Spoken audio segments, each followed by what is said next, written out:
This is the recording for personal financial planning in BA 218 at Linn Benton Community College. This is still really good information, even if you're not at Linn Benton Community College in BA 218. Anyone who hasn't had personal financial planning education would benefit from listening to this particular presentation. My name is Ashley Hogan, and I am a personal financial planning and business educator, and I want to make sure that this information is readily available for anybody who needs it. So we talk about individual factors that can affect finances, and then we can talk about larger aspects of that. But things like our family, who is contributing to the dollars within our budget, how many people are living off of those dollars. So it can range from myself and my husband and my son living off of that money, where both my husband and I contribute to that, all the way up to maybe I need to take care of a parent, or maybe I don't have any kids, but I do have pets I need to take care of, and think about when they age, how that's going to affect our finances. Pets are going to age and potentially cost more in larger sums than what a child will. Maybe the difference between choosing to rent versus choosing to purchase a home is going to make a difference, because with the rent, you are potentially going to be paying more, as of this recording, than you would to purchase a home. But when you purchase a home, you have to think about maintenance and wear and tear, and what if your furnace goes out, and what if your roof needs to be replaced, and insurances and things of that nature. So it's all things that can affect us on a day-to-day basis, even so much so as our spending habits. How much money do we spend on coffee or groceries or fuel for our vehicles? Or what do we do for fun? Do we buy books? Do we buy stuff? Do we travel? All of those things can affect what we're doing and how our finances need to be approached. Health is another one. We can look at things like risk tolerance, and chronic illness, accidents, short-term and long-term disabilities, limited abilities to work, increased costs. So some of those things let me give you some examples. So say limited ability to work. I have a 5-year-old. I homeschool him. That reduces the amount of hours I can spend creating money in other ways. Okay. It might be that I have an injury or a chronic illness that makes it to where I can't work as much as someone who doesn't have those factors. Age comes with that. So for example, my dad has had both of his knees replaced. During that knee replacement era, both of those healing times, he wasn't able to work. Now, he had short-term disability through his job, but if he didn't have that, that could have affected their finances. Accidents, we never know when we're going to get hurt. It's been 11 years now, but I got the dreaded phone call in 2013 when I was managing a store in Roseburg, Oregon. My assistant manager had been out because his dad suddenly passed away in another state, and he was dealing with his estate. And then I get the phone call that my husband had been injured on the job. And when he was injured on the job, I was in Roseburg, Oregon. He was in the Dalles, Oregon. So we're a good 6 hours apart. And I don't know, is he going to have permanent damage from this? Is he going to still be able to work? How long until he's able to work again? What is his company and his union going to do for him? All of those factors that went along with that accident. And it worked out fine for us. But knowing what I know now from 2013, we just got real lucky.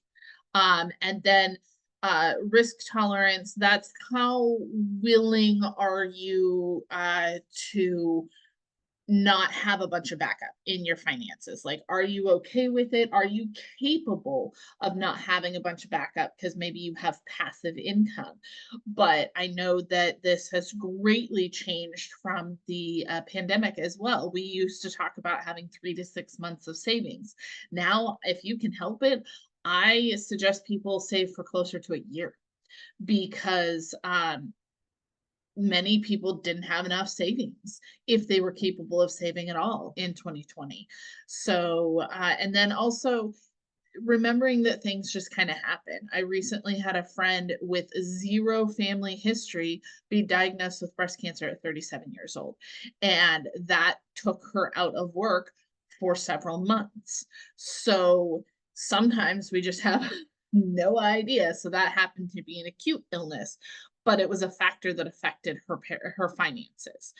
Career choices definitely are going to affect that. So whether it be education, and say if you need to, uh, if you want to be a doctor, you have to go to school. You don't get a choice. And going to school part-time is generally impossible when it comes to graduate school because they have you on a set regimen of time. So that's going to take a very different financial choice than things that can happen over time, say being a well, getting a bachelor's degree in most anything, we can stretch that out over time and maybe go to school part-time or go to school 3/4 time so we can pay for that. Or maybe we don't need to go to school at all for what we want to do, or maybe we only need an associate's degree or certificate for what we want to do. And then based on the way we've been educated or the way we've chosen to be educated becomes, okay, what's the average income for the job or career that you want to do? And what's the average life of that career? For example, someone who is in the NFL is going to have a much shorter career than somebody who's going to be a doctor. And the person in the NFL is going to make a lot more money, but they need to deal with their money very, very differently if they're going to have longevity into their for the rest of their life than someone who's a doctor who's going to be up to their eyeballs in debt to start with and then have to and then they can get their education paid off, and then they have a lot more financial freedom. So things like that are going to make a difference in how we choose to deal with our budgets. Systematic factors, these are things that we can't really change. Things like business cycles, where we are in the depression, recession, what's happening in the housing market. One thing I could add to this list that I haven't is election cycles. Our interest rates are really, really high right now, but we're right before the 2024 elections. That makes a huge difference in buying power, the value of a dollar. The elections are even making a difference in whether or not people are going to be taking out loans or giving loans, things like that. You can't control that. It's just something that can affect your finances. Employment rates, the higher the unemployment rate, the more likely it is that we have layoffs and things of that case. Variations in loan rates, I just spoke about, and then the dollar value. So inflation. This year happens to be a lot lower year for inflation than the past 2 years, but the past 2 years were awful in the amount of inflation that we had. And if we are having inflation rates near 7% and our savings that we have all of our money sitting in a savings account at the bank that's only making 1/4%, we're losing money just by it existing there. So that can make a difference in where we choose to place the extra money we do have. So what's a budget? A budget is just simply a financial tool, a way that you can direct your money as a place to go. If your money doesn't have a place to go, it will find a place to go. If we go, oh no, I don't put my money in savings at the end of it. I just pay my bills and then whatever's left over is left over. Many times whatever's left over is nothing because we say, oh, there's money in my bank account. I'm going to go have a coffee today. Or, oh, there's money in my bank account. I'm going to go spend it on this. And then it just ends up going away and we never save it. So what I want out of budgets is that they are guiding your money to the places you want your money to be. So the types of budgets that exist are ones where people go, okay, I'm just going to take my bills and then everything else goes into savings.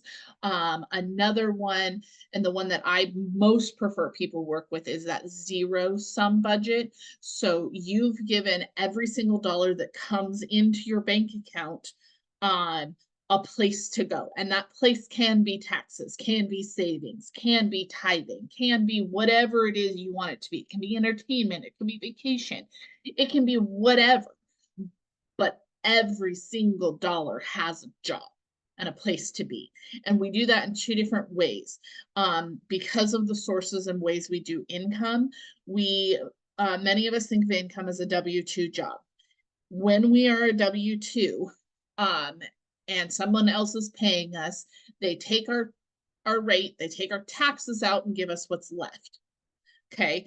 That is oftentimes consistent in the way that we're producing money. We get paid every week, we get paid every month, things like that. And it's consistent in the amount we get. So it's pretty easy to budget with that.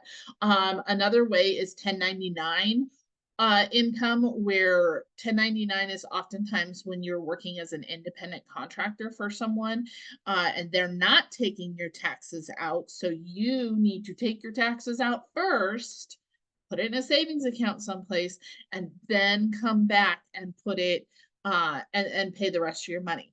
And that can sometimes be consistent, but often is very sporadic. So we can plan differently, where we're saving, say, 10% of everything that we make for taxes, and then an additional 10% for when we're short for a month in the future. And then we work off of 80% of that income. There are tricks involved with the fact that we get to take out our expenses on our taxes if you're 1099 or if you own your own business, and that'll be a different video. So the last is sporadic income, or inconsistent income, and I treat it very similar to the 1099 income, in that I want you to save first and then put money in and then pay your bills. Because if you don't do that, when you have a month where you didn't make as much money, then you're scrambling to get your monthly bills paid. So an example of that is the school, LBCC, paid summer wages in 2 months instead of 3. I've been with the school for 6 years and they've never paid me in 3 months. And I didn't catch it. And if I didn't catch it and other people didn't catch it as well, what happened is we went, cool, we got a little bit bigger of a paycheck for whatever reason, didn't think very much of it. And then you get into September's paycheck and there's basically no money there. Now, if I hadn't had savings, now my bills wouldn't be paid. So keeping what type of income streams you have in mind to choose the best budget for you. At the end of the day, budgets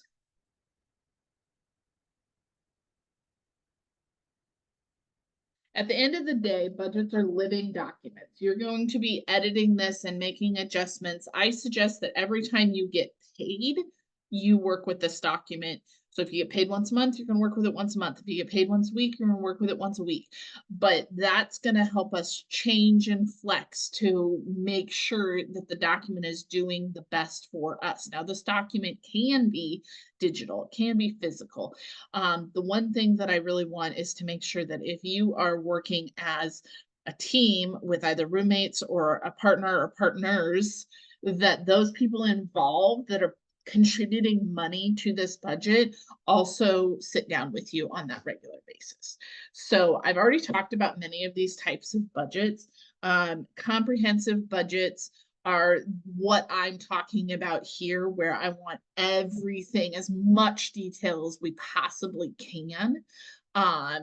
into it for a personal document. Many people have businesses, and if you've been taking business classes, have heard of both operating budgets and capital budgets.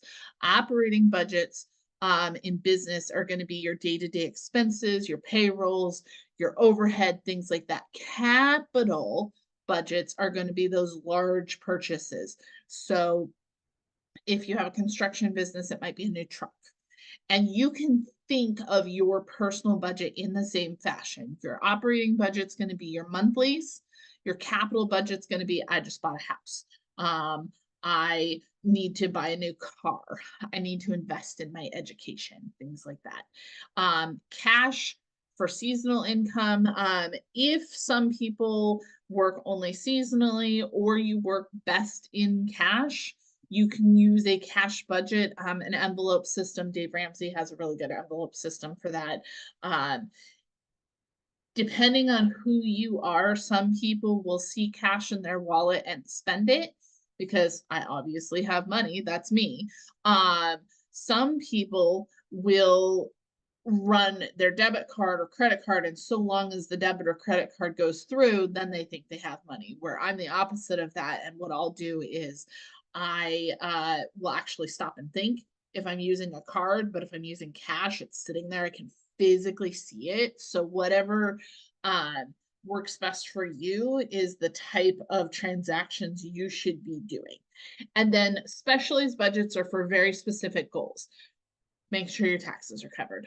Saving for a vacation, saving for school, saving for your wedding, whatever those cases may be. And we'll talk about that more in budgeting, personal budgeting too, when we do the first revision.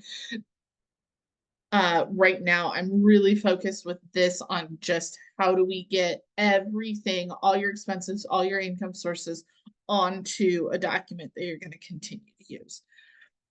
Different types of budgeting information. And again, I'm going to potentially repeat myself in some of this, but we want to record what your income is and the different sources. So diversification and multiple income streams is something that I suggest everybody get into as much as they can, because nothing's guaranteed. We have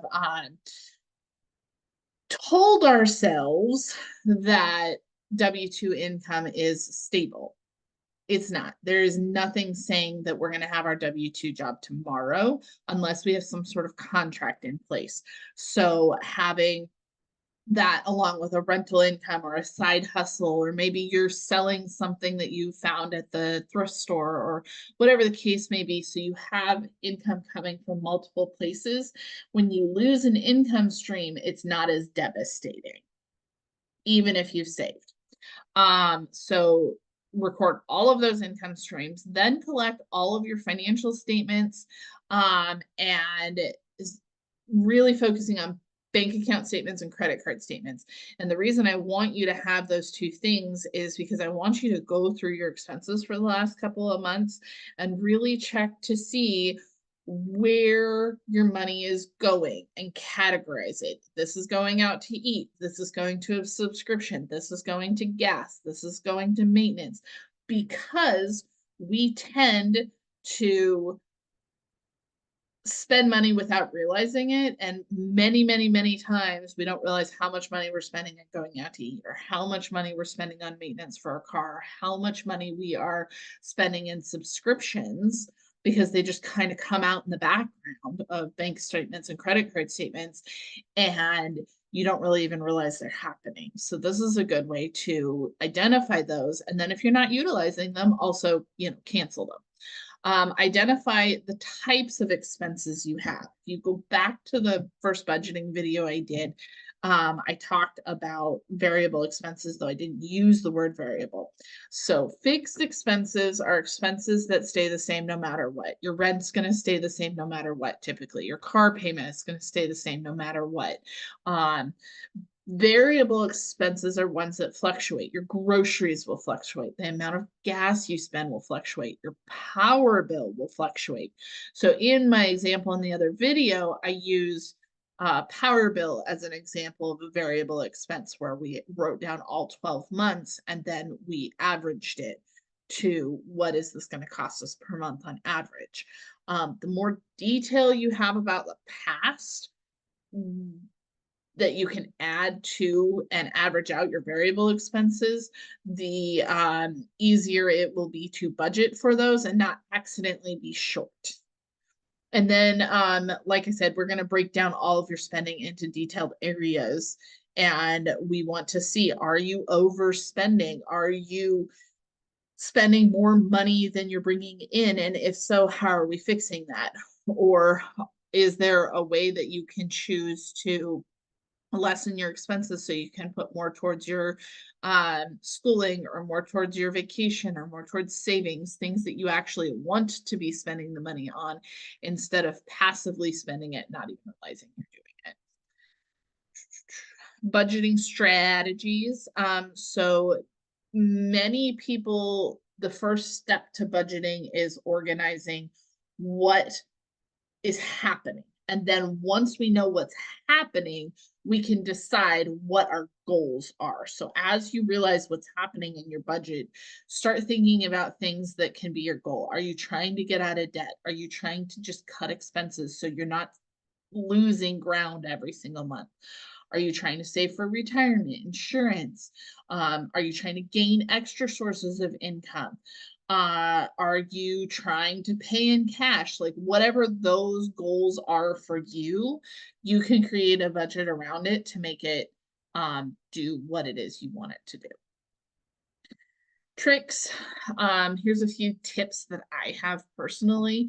Direct deposit into your account. That way you don't have to take the time or the money, because your time is valuable, and the wear and tear on your car and the fuel and so forth to go to the bank.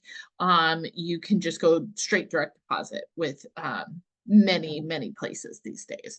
You can, and then that also avoids it becoming cash if you're a person that spends a lot of cash. Limit ATM withdrawals, so either the number of times you visit or the amount you take out at any one time. Do a waiting time when you're doing purchases, say over $100. Okay, if it's over $100, I have to wait 100 hours before I buy this. Or I have to see if I can come up with a better solution that costs less money, or I have to get approval from my partner that this is a good idea to purchase. Because many times in the moment we're sitting on Amazon, we're like, oh yeah, that'll be really easy. And there's often an easier solution, or you already have the solution at home, but we are in the moment, we forget that, and then we're spending money that we don't need to be spending. And then the tried and true is definitely using debit cards or cash and not spending on credit cards. You have to be very disciplined to spend on a credit card and not go into a gross amount of debt, even when there's points, even when there's rewards, things like that. And if you're not well disciplined, set the credit cards away, put them away. I will talk about credit in future videos. I don't want you to close the credit cards, and I'll tell you why, but put them someplace else, in your safe, in your freezer, in your sock drawer, someplace where they're not in your possession when you're at a place where you can spend money. So then you're not spending money on those credit cards. You can do small change, and if you work in cash, anytime you get home and anything, all the coins, stick in your change drawer in some sort of jar, and then use that money for, say, your vacation or your Christmas presents at the end of the year. It works because we don't think of change as really adding up. But if we're using a lot of cash and creating a lot of change, it adds up. Most of my childhood, the money that my sister and brother and I got to spend on Christmas presents was the money from the cash, from the change piggy bank that my parents did this with. And usually that was like $75 a person, which really is a lot if you think about it. It's two people's change for an entire year. Your latte budget is creating those line items. If you like to go have a latte twice a week, make sure it's in your budget. So snowballing. I also have a debt rolling resource, but snowballing is a great option as well. So what you can do is say you're going to focus really, really hard on paying off your student loan. And once you pay off your student loan's minimum payment goes to the next thing you want to pay off. So say your minimum payment on your student loan was $100. Instead of just going, cool, I have $100 worth of slush in my student loan, you're going to take that $100 and add that and any extra money you have to your credit card. And say your credit card's minimum payment was $50. So now you've paid off your student loan, you've paid off your credit card. So you're going to take that $100 from the student loan, $50 from the credit card, and you're going to take it and stick it on top of however much you're spending to pay off your car loan. And you just keep rolling it to the next thing and the next thing and the next thing, and it will eventually pay everything off pretty quickly, actually. Limit online purchases by amount or items per month. So if you're an online shopper, maybe say that you can only purchase things on the 1st and the 15th, and it could only be $100 worth. Giving yourself those rules, those limits, helps to keep you on track. And if you are somebody who needs an accountability buddy, tell someone your goal so they can help hold you accountable. And then check your ATM and credit card receipts against the bookkeeping you're doing to make sure that things are not coming out that you don't realize are coming out. Many, many times, like I said, we forget things like subscriptions. And so we're paying for things we're not using because we're not looking at the money and at the statements and doing bank reconciliations. These are all people that can definitely help in your financial career and you making progress towards your financial goals. So an accountant is going to be your CPA, the person who does your taxes, things like that. An investment advisor is going to be somebody like at Edward Jones, who's going to advise you on what's the best way to add retirement. Accountants, you're going to pay by the hour. Investment advisors, you should not be paying by the hour. They're going to get paid off commissions of doing a good job investing your money. That goes for bank investment advisors. That also goes for people like Edward Jones and stuff like that. You shouldn't be paying them a fee. Tax advisors, not always the same thing as accountants, but can be similar. Estate planners, oftentimes are going to be similar to that financial advisor role, but they're going to be working with estate attorneys to figure out, okay, is a will the best choice for you? Is trust the best choice for you? Are you in a state that requires one or the other based on your tax bracket, things like that. Insurance agents can help save you money. Maybe they're going to be bundling things together. Maybe they're going to work to get group discounted rates for you, things like that. So work with those. I add family member or friend last, and I add it with a grain of salt. My advice is only take financial advice from a family member or friend whose lifestyle you want. Many times the person who is talking the loudest to you is your broke Uncle Joe sitting in the corner of his apartment yelling about how the system's broken, but then wants to tell you how to spend your money. Don't listen to them. Listen to the person who's chugging along doing their own thing and may or may not be saying anything to you, but you're going, at least from the information I have, I want to have a lifestyle like you. You go on vacation a lot. You seem to have your stuff put together. You are able to donate to your church, things like that. And go in and talk to that person. See, are they doing this all on debt? Or do they have good financial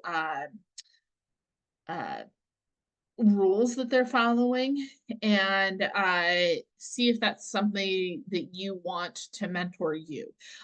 You can also have financial advisors in terms of online mentors, books. I've shown you guys a whole host of books that I think are good resources for you, like say Robert Kawasaki and Jen Serrano and stuff like that. Um, Tony Robbins. So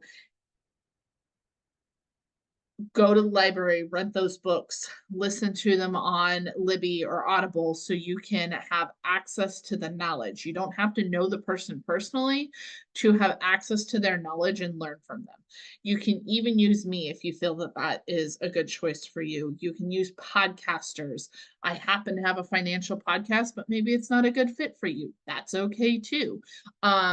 Find people whose lifestyles you want, and you can use them as guides to where you want to be financially. So that's the end of my financial, my budgeting slides. Let me know if there are specific questions you would like me to answer so I can finish, or so I can do another video to help with those as well.